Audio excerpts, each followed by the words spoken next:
We're standing in front of the Capitol Dome, and Itai Bardov, I've heard it said for years that for Israel's friendship with the United States, for the alliance, that the core is really in Congress. Is that true? What do you think? Both sides of the aisle equally they'll see us, we'll speak with them. We have just a great relationship, whether they're Republicans, Democrats, Independents. We have full access to the Hill. We have full access to the White House. They speak. We have mutual shared interests, and it's important for everyone to speak with us, to have a dialogue, and we'll keep on having that as long as we can. There was a change, of course. Donald Trump was elected president, and he's been the president since early last year. So, keeping in mind you're a diplomat, how would you describe the change? No more Barack Obama, Donald Trump. Big change?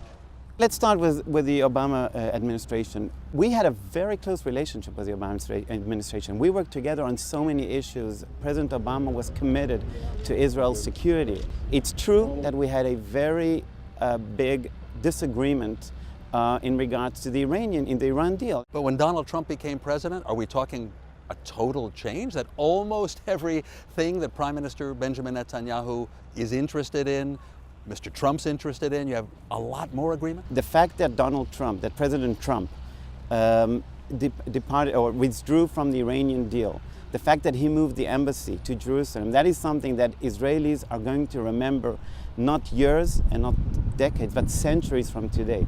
We believe that what President Trump did was courageous and will help in stabilizing the region and hopefully in bringing us to a political resolution with the Palestinians. We get the impression that Republicans love Israel and adore Israel. Democrats, not so much. They ask skeptical questions. Some of them vote no on some things that Israel wants. Hasn't the partisan divide gotten worse? I disagree with the premise of what you just said. I think there's huge, we see that in polls, and I don't even need to see polls.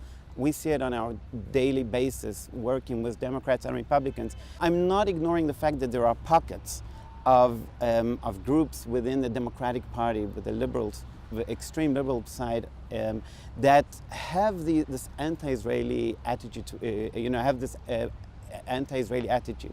And that kind of baffles me. I have to be serious, because if you're an American citizen, I think supporting Israel is a no-brainer. It's a given. Israel is in the forefront of fighting terror and extremism. It is an advocate for liberal values that we share, that the United States and Israel share. Look at gender equality, the LGBTQ community. I mean, just a months ago we had 250,000 people parading in Tel Aviv in support of the LGBTQ community. Look at freedom of religion, the freedom of expression, media.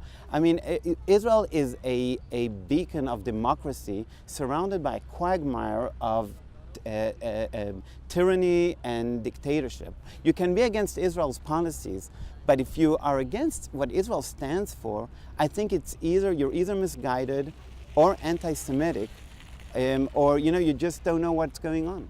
Now, Itai, does it actually perhaps hurt you, especially when it's American Jews who support BDS and take part in anti-Zionist and anti-Israel marches? I think that has an extra added value for me, because I would hope that Jews also understand that Israel is the only place that will be for them if something happens against Jews around the world.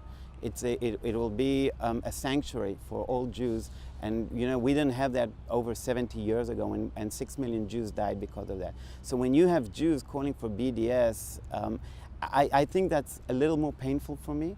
But we try and reach out to them and explain to them why they're wrong. And I think the vast majority of Americans understand how important Israel is. They understand that we share the same values, that we are all looking for the freedoms that democracy and the Western values give us all. So that's not, for me, that's a given.